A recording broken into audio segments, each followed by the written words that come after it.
We're coming to you live from our Auckland Park studios. So this is Prime News on SABC 3. Here are the stories making headlines.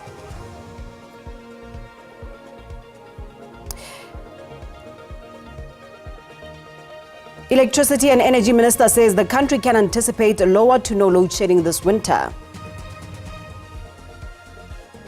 The current funding of the SABC is unsustainable. It would be remiss of me not to say that. The SABC says it needs about 7.3 billion rand to fund costs related to its unfunded public mandate.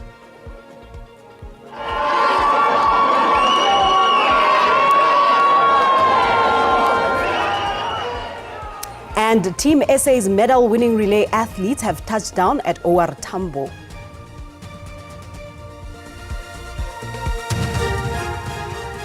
Good evening and welcome to Prime News on 3. An absolute pleasure it is to be in your company this evening. I am Paulette Nell. Let's start first with this leading story.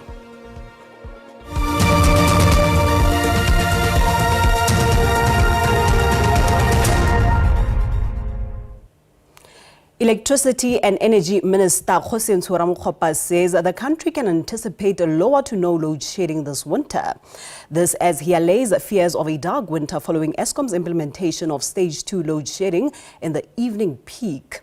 The latest power cuts have been attributed to delays in the return of generation units totaling to 3,120 megawatts and an additional loss of 1,385 megawatts in the past 24 hours due to unplanned breakdowns.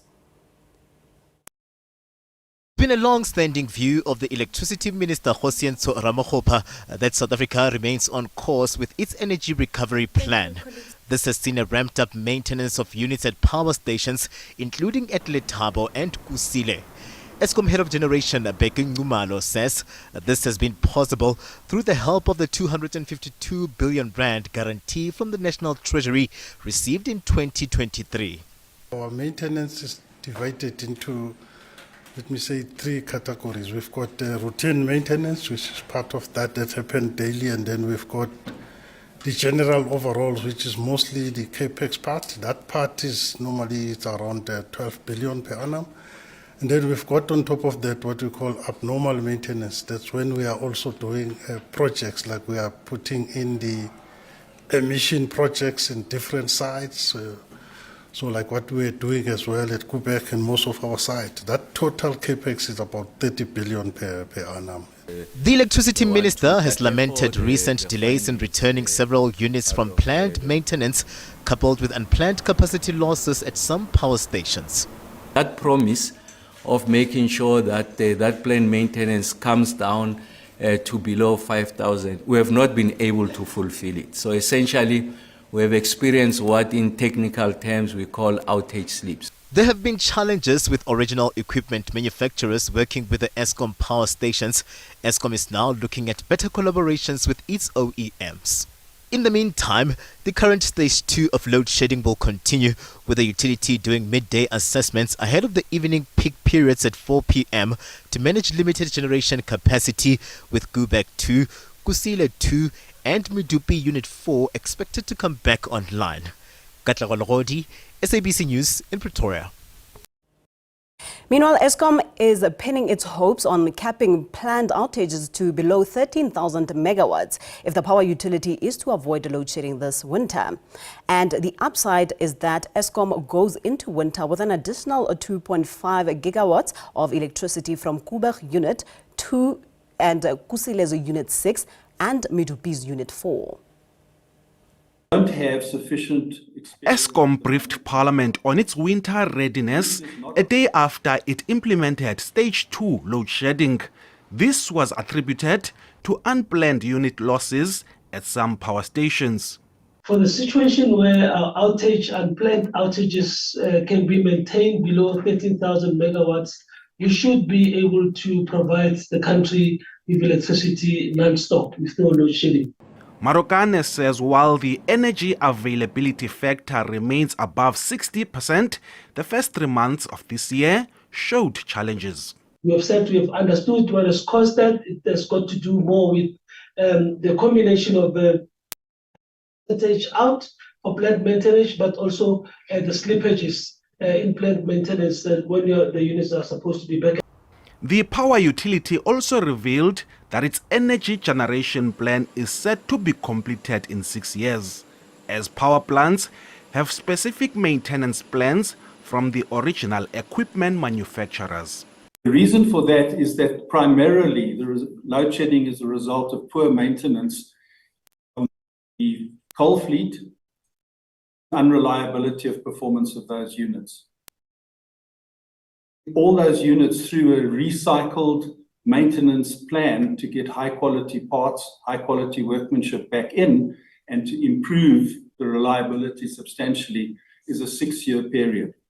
But some committee members felt that it was a long period and questioned if this couldn't be shortened.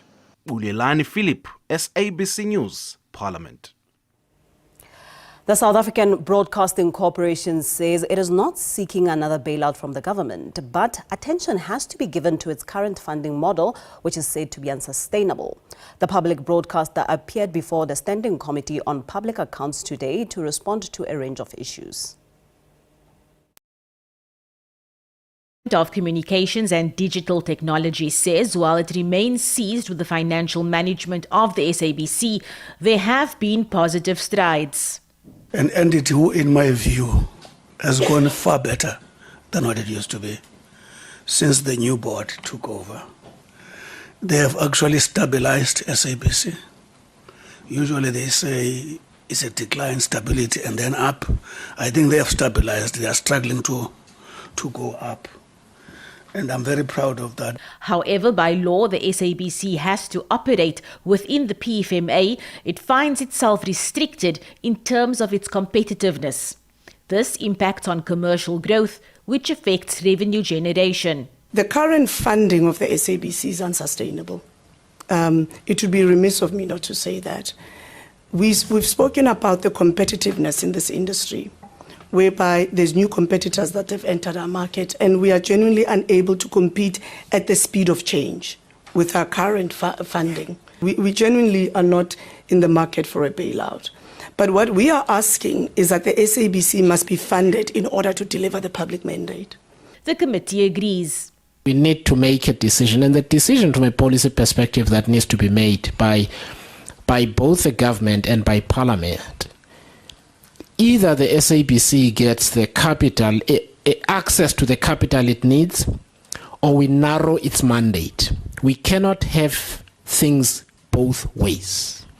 The SABC has also raised concerns about the analog switch-off, saying it will have dire consequences for the broadcaster. Abra Barbia, SABC News, Parliament.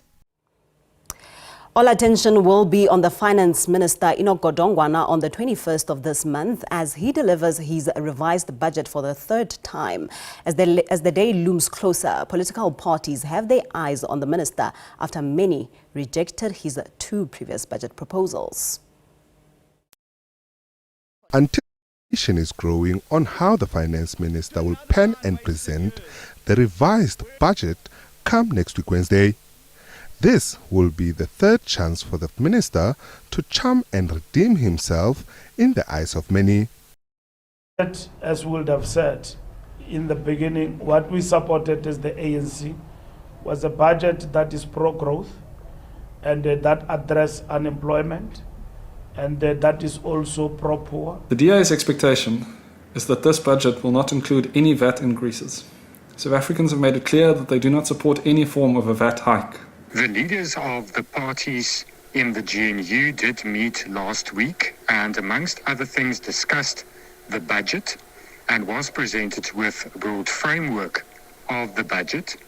We can confirm as the Freedom Front Plus that progress has been made. Action SA is really interested to see what Budget 3.0 will look like.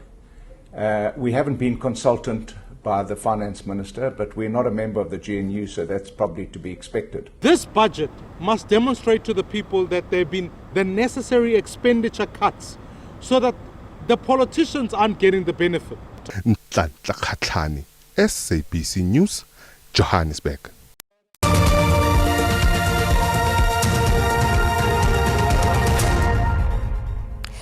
Welcome back. We continue with this. The rate of unemployment is reaching crisis levels in the northwest.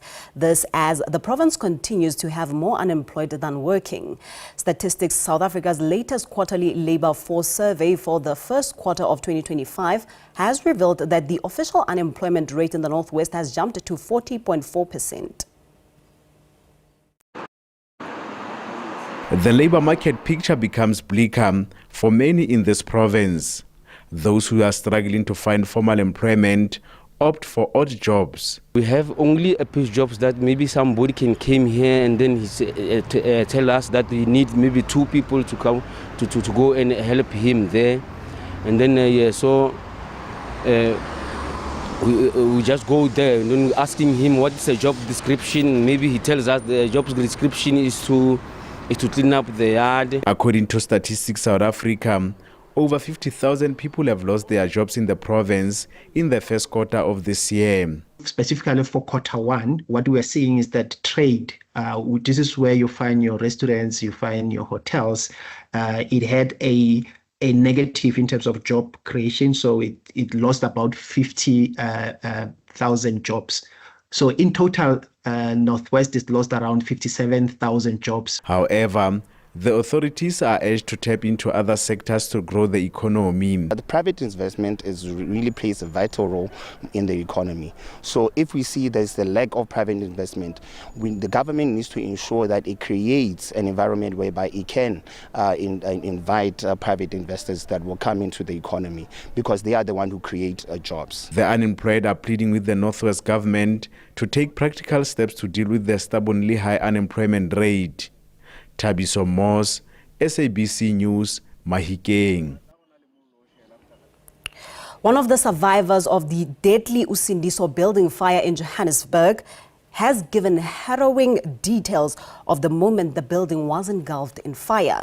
Noluthando Mzisi was testifying in the case against Sthembiso Mdlalose, who is accused of starting the fire that claimed the lives of 76 people in August of 2023. It was just after midnight on August 31st, 2023, when flames engulfed the Usiniso building in the Johannesburg city centre. Dozens perished, many of them women and children. Today, nearly 2 years later, the courtroom fell silent as a survivor and a witness in the case relived the tragedy. Noluthando Mzizi detailed how she was awoken by screams and cries for help just after midnight on that fateful day.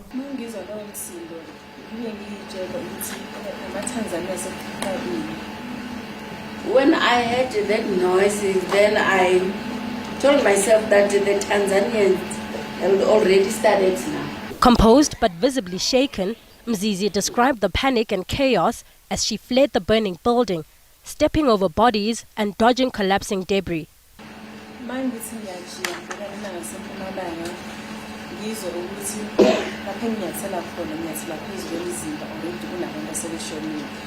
When I made a U-turn heading to the other side of the east, while walking, I could feel that I was stepping on the bodies. There were other people who already passed there. Seated quietly just meters away was Sthembiso Mdlalose, the man accused of starting the deadly fire. Mdlalose was arrested in January last year, reportedly after confessing to the crime.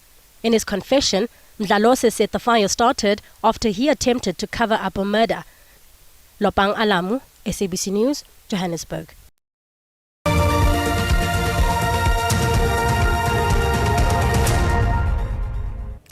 Thank you for staying with us. Now on to this. KwaZulu-Natal Premier Tuli says the provincial government will continue to legally challenge any attempts by the Reserve Bank's Prudential Authority to take over operations of Italasoc Limited.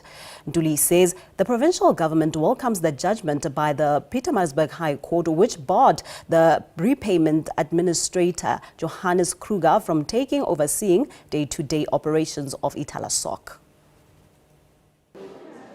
Over 200,000 clients of Itala have been unable to access their funds from the institution for about 3 months now.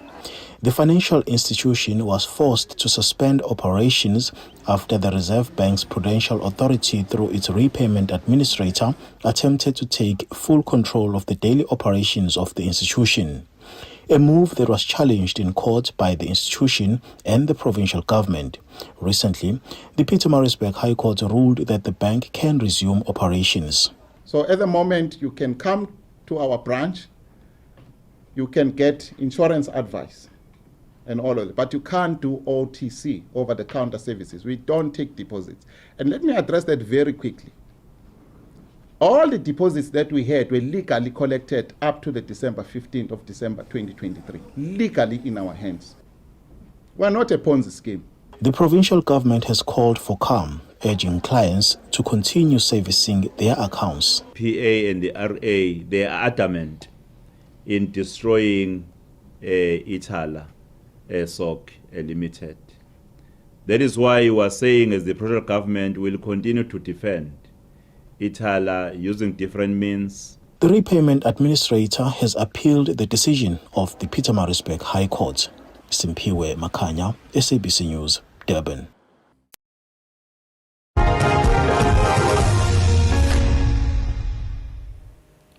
Team South Africa's medal-winning relay athletes have touched down at the OR International Airport this afternoon.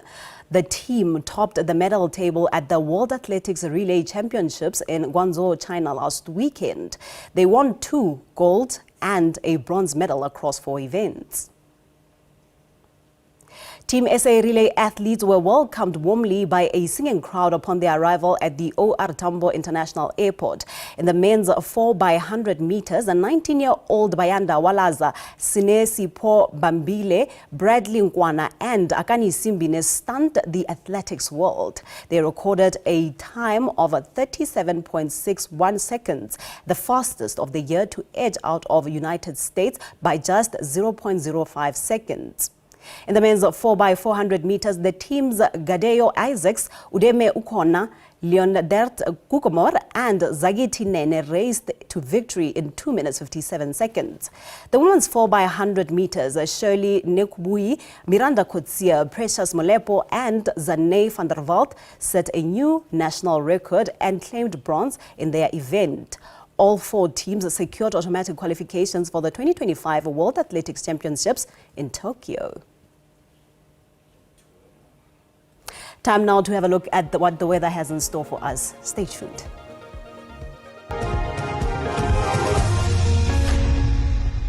Good evening and welcome. Let's take a look at what to expect weather-wise for tonight as well as tomorrow. Mostly clear conditions across most parts of the country, but partly cloudy over Limpopo and the northern part of Mpumalanga.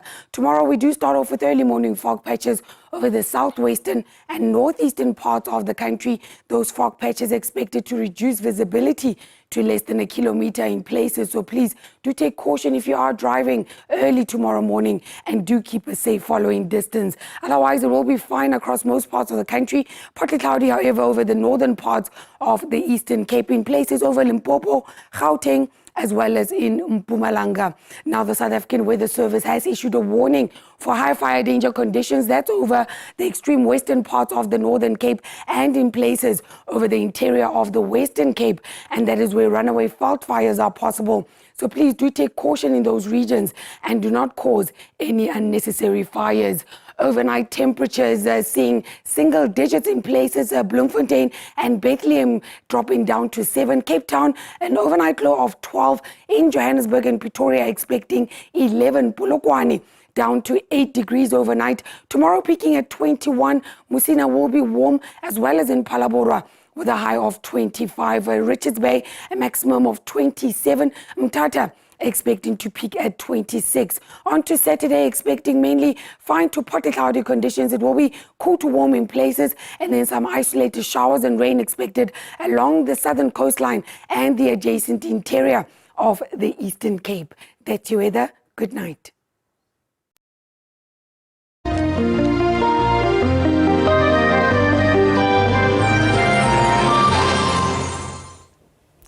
That concludes our time together this evening. Thank you for joining us. From myself and the team, it's good night and God bless.